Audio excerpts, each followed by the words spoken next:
Salut à tous, on se retrouve aujourd'hui en direct du temple du football français. On est à Clairefontaine pour la phase finale du challenge Marilou Duringer. Il reste encore 4 équipes qui sont en lice parmi les sections sportives féminines des collèges. On a Lyon, Lisieux, Dijon et Vannes. Aujourd'hui c'est la première journée de cette phase finale. Il y aura 3 matchs au total qui permettront de définir du coup le vainqueur. Il y a déjà 2 matchs qui ont eu lieu ce matin et là ça va être les 2 matchs de l'après-midi, suivi après d'une table ronde avec une ex-internationale de l'équipe de France A. Donc on va aller voir un petit peu tout ça et je vous emporte avec moi.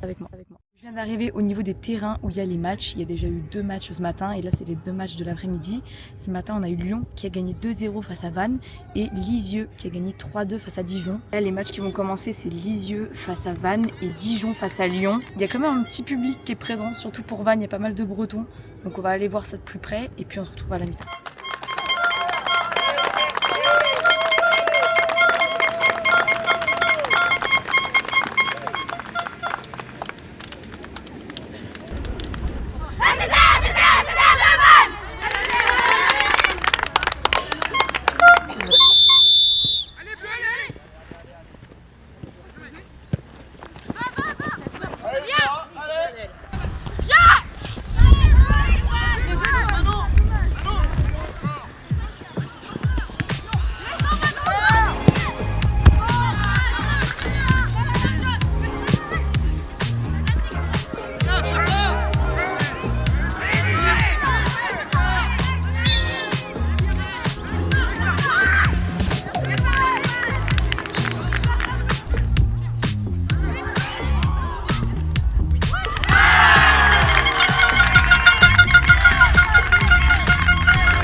C'est la mi-temps, il y a 1-0 pour Lyon pour le moment et 2-1 pour Lisieux, donc il y a tout qui peut encore se jouer.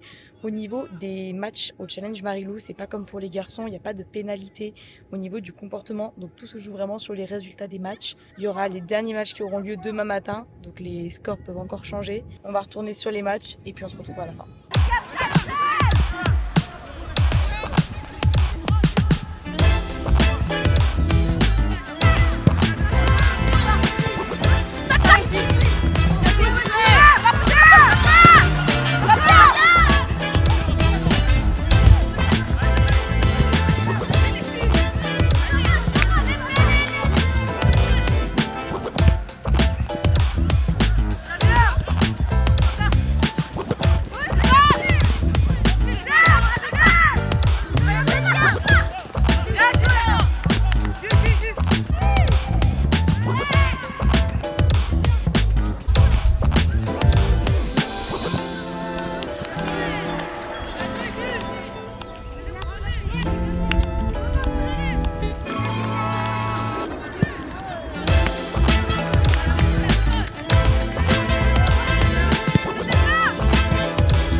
D'être toute polyvalente.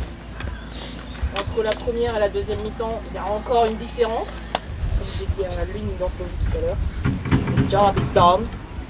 Non, mais très bien. Félicitations pour cette belle deuxième partie parce qu'il y a du but et c'est pleinement mérité parce que vous avez tout proposé. Bravo à tous. Alors on est à Clairefontaine pour le challenge Marilou Duringer qui, en tout cas dans notre perception, représente un peu la Coupe de France U15 féminine. C'est la seule compétition nationale qui existe sur cette catégorie-là. Voilà, et c'est les phases finales, donc il reste 4 équipes. Ce matin, on a gagné 2-0 face à Vannes.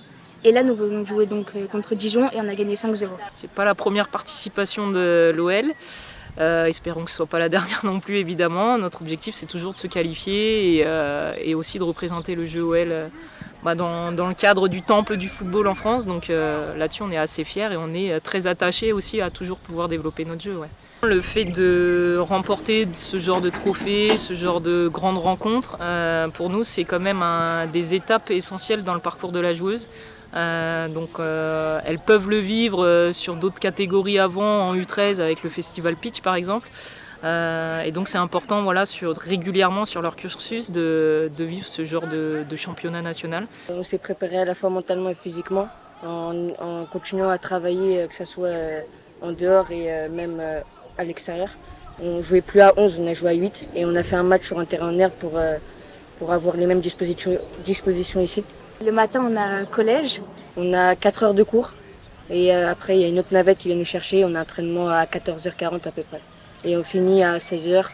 Et après il y en a, ils retournent à l'internat, donc au collège, ou soit ils rentrent chez eux. C'est pas évident, franchement, elles ont un rythme qui est pas commun par rapport à d'autres filles de leur âge. Et c'est vrai que là-dessus, il faut leur tirer le chapeau. Alors même si elles sont accompagnées, c'est vrai, on a un accompagnement, nous, au sein de la structure, sur des études, des temps scolaires. Mais les journées sont très longues, elles se lèvent assez tôt, elles finissent assez tard. Et après, c'est aussi l'apprentissage d'un rythme d'une joueuse de haut niveau, donc être rigoureuse là-dessus.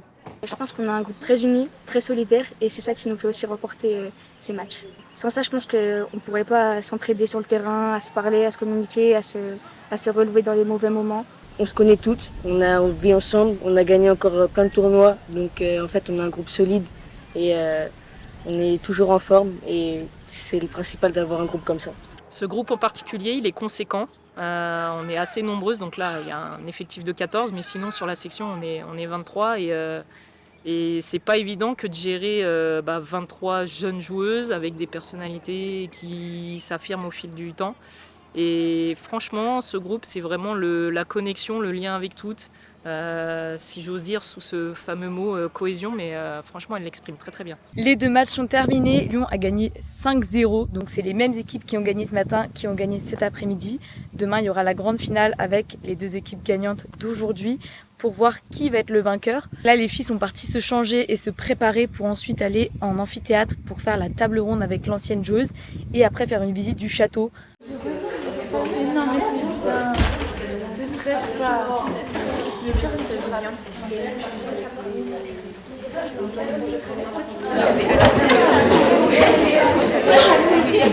On va avoir parmi nous des anciennes participantes du Marie-Lou d'Uringer. Donc là, même principe, l'objectif c'est qu'elles nous racontent un peu leur expérience, qu'elles abordent le passage de la formation au monde pro, notamment pour Marion. Et donc à l'Embrira, j'ai la chance de faire partie du COMEX depuis décembre 2021. Moi je suis ancienne joueuse, j'ai commencé dans un tout petit club, j'ai joué en mixité à l'époque c'était jusqu'à 12 ans, maintenant vous pouvez jouer un petit peu plus. Après je suis partie au club de Juvisy, qui est maintenant le club du Paris Football Club. Je suis partie 5 ans faire mes études en Bretagne, où j'ai joué à Saint-Brieuc aussi, j'ai eu la chance, et j'ai aussi la chance d'avoir gagné 3 titres de championne de France et une Coupe de France, que le Paris FC a regagné 20 ans après. Donc, voilà. Et moi, je me suis arrêtée de jouer en 2005. Pour une très bonne raison, j'ai arrêté parce que j'étais enceinte de ma première fille. On a vu des équipes qui se sont données dans un très bon esprit. Il n'y a pas eu de carton, il n'y a pas eu de discussion arbitrale. Il semblerait que dans le centre, elles se soient très bien comportées. Moi, je suis là aussi pour être garante de la politique et de l'image de la fédération. Et tout s'est bien passé à ce niveau-là. Elles ont été, aujourd'hui, on a fait quelques témoignages après leur match sur des joueuses du pôle, sur des joueuses qui sont pros dans différents clubs. Elles ont été à l'écoute, elles ont posé des questions. Donc on voit que ce lien est important et nécessaire entre nous élus, les conseillers techniques, les encadrants et les joueuses. Tout ça, c'est une seule et même famille. Et puis évidemment, ici, c'est notre Maison Bleue, donc il n'y a pas de comparaison possible. Hein. C'est aussi pour ça que c'est important de dire aux jeunes générations, nous, comment c'était quand on pratiquait. Et elles, tout ce qu'elles ont le plaisir d'avoir comme structure, d'encadrement, de conditions d'entraînement, de conditions ici, de conditions dans les clubs, dans leur section sportive, tout ça. Et c'est vrai que nous, il n'y avait pas tout ça à l'époque. Nous, on était uniquement dans nos clubs, on s'entraînait 2 ou 3 fois par semaine sur des terrains moyens. Là, ils ont vraiment cette possibilité-là, le développement du foot féminin on va dire en 20 ans, même en 10 ans. Ces derniers temps a fait un bond en avant, même si évidemment tout le monde... Certains pensent que c'est pas suffisamment rapide, mais il y a eu beaucoup déjà de choses de faites. La fédération a beaucoup investi sur ce plan de développement, que ce soit sur l'élite ou sur la base. Troisième, j'ai pu participer à la première édition du Challenge Marie-Lou Duringer, où on a eu l'honneur de le gagner pour la première fois. Et ensuite, je suis partie au lycée au Pôle Espoir à Bordeaux. Et en parallèle, j'ai rejoint les sélections jeunes de 17 à U20. Grâce au Marie-Lou Duringer, tu as pu découvrir le monde professionnel et c'est ça aussi qui est important à entendre. Quand on est venu avec Van, on avait bien, déjà on avait joué contre Dijon, puis on avait aussi sympathisé avec les filles en dehors. Et puis j'ai déménagé entre temps et j'ai eu l'occasion du coup que David ait le contact de Dijon pour que je puisse ensuite aller jouer en 19 à Dijon après. Je pense qu'il y en a pas mal de vous qui se disent quand je serai pro j'arrêterai les cours et tout, mais franchement on peut pas se le permettre parce que c'est dans un milieu qui est hyper imprévisible. Il faut vous accrocher aux études, c'est un peu galère, j'avoue. Moi c'est un peu les études qui m'ont poursuivi, mais j'ai continué, je me suis accrochée et j'ai quand même réussi à avoir un diplôme. Moi aussi j'ai redoublé plein de fois. J'ai eu mon bac, j'avais 21 ans et demi, voilà, pour vous situer à peu près, pour vous dire qu'on y arrive, chacun son rythme.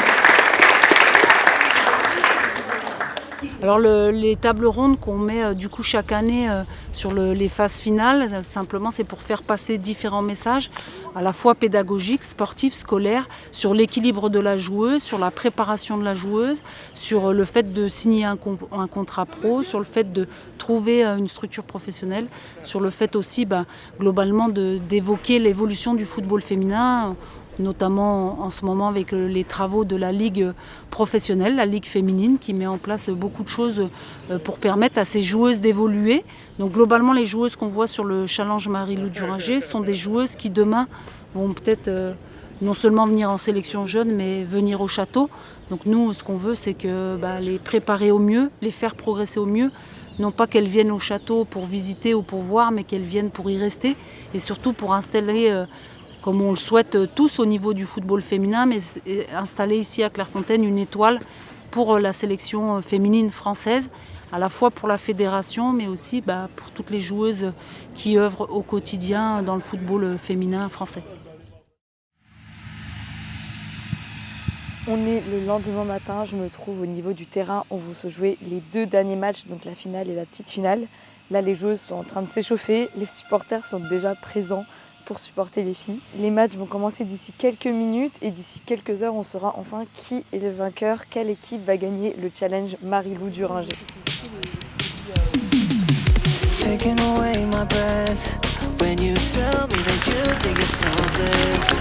Turn away again, telling you that we can work this out, but you already dropped it. It's a flop, better to leave it right. Normally hard to pull the trigger, but you did it. Yeah, you shot. Accelerating the plot just to say I forgot about the pain and the struggles you went through. You got the shaking away, promising nothing but better days. Now you're giving up all that you made. Too late to face it, telling me everything you face. Easy for you to say that we have nothing. For you to pray for something better next, to make me into another story of what could have been. It must be to say that we have nothing left, to pray for something better next, to make me into another story of what could have been. It must be.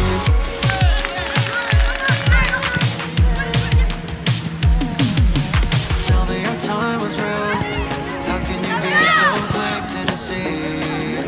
'Cause if it's not love I feel, then why am I hoping you're lying? I thought it was perfect. Leave me in the middle 'cause you've gone a bit too far. I don't like you just a little. You done stole my heart. Living in my head, you take up every single part. If you could see what I could see, maybe you're what I wanna be, yeah. Promising nothing but better days. Now you're giving up all that we made. Too late to face, you're telling me everything eventually fades.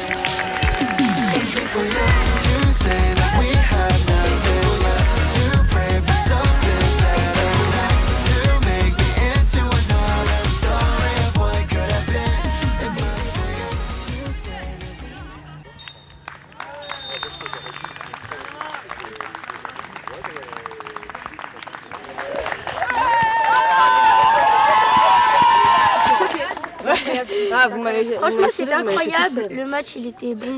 On a bien joué. On a... Clean sheet. Ouais. Et on est fiers de nous. Et on a produit le jeu à la Lyonnaise. Alors on est très contents de notre match. Par exemple, on est la génération 2010, donc c'est la deuxième victoire à Marie-Lou Duringer. Quant au 2011, c'est la première victoire à Marie-Lou Duringer. L'année prochaine, on avait le refaire en espérant qu'elle gagne. On est très contents de notre jeu, de ce qu'on a produit. Et voilà, merci, allez Lyon. Merci pour tout et allez l'OL. 1, 2, c'est Lyon.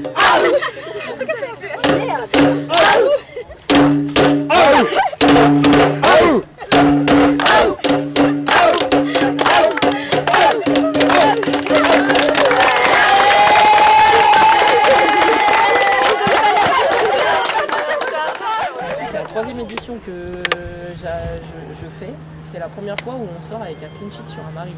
Donc déjà, bravo, qui nous fait une petite prise et on s'est dit mince, pourquoi il va prendre une touche? Mais non, vous inquiétez pas, je marque. C'est trop bizarre.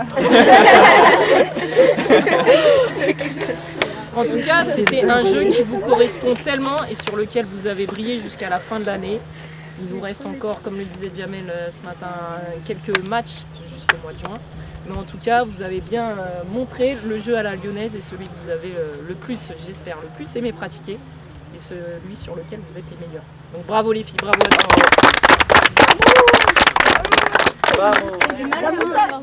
C'est la fin de cette finale entre Lyon et Lisieux. Lyon l'a emporté 4-0 en remportant ses 3 matchs lors de cette phase finale en se prenant aucun but.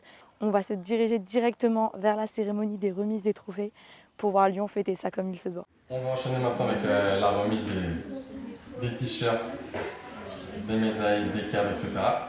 Donc à la 4e place, le collège des Lentillères de Dijon.